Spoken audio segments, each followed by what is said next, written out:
Hello, I'm Elizabeth Kreppel, and I made my block diagram out of Play-Doh.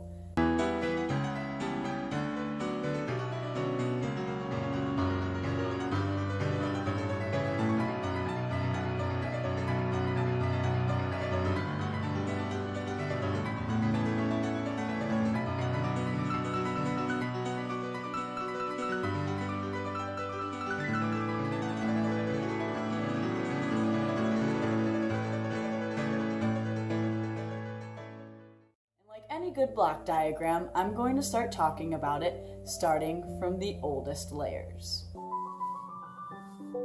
We start with a granite igneous bedrock, and we know this is the oldest layer because of the principle of superposition. It's at the bottom.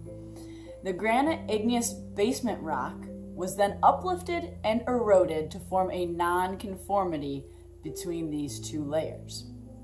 A nonconformity is an erosional surface where sedimentary rock overlies igneous rock or metamorphic rock, but in this case, igneous rock. The formation of the sedimentary rocks 2 through 6 were made. First, the deposition of a blue shale layer, then a pink sandstone layer. Next is this small purple shale layer, and then followed by this yellow limestone layer. After the yellow limestone was a big block of blue shale once again. These could have occurred through transgressions and regressions of sea level to have different facies changes from shale to a little bit coarser sandstone. That's a regression. And then a transgression from our purple shale to our yellow limestone, and then back to a regression with our blue shale. After layers 2 through 6 were deposited, an uplifting process occurred that caused the layers 1 through 6, to be folded. After the folding of layers 2 through 6, there was uplift and erosion followed by substance. The deposition of the following layers created an angular unconformity. The formation of the green conglomerate layer. Found in the green conglomerate, you can see inclusions of yellow limestone and blue shale from layers 5 and 6. These fragments represent the principle of inclusions, and so that means that if the inclusions are found amongst the bigger rock, that these inclusions must be older.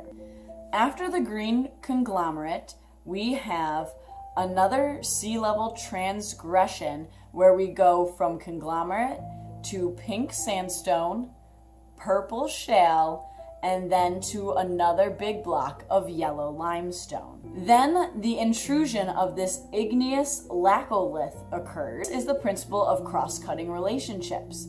The igneous intrusion is younger than all the layers it passes through, so from layers 1 to layer 10, the yellow limestone.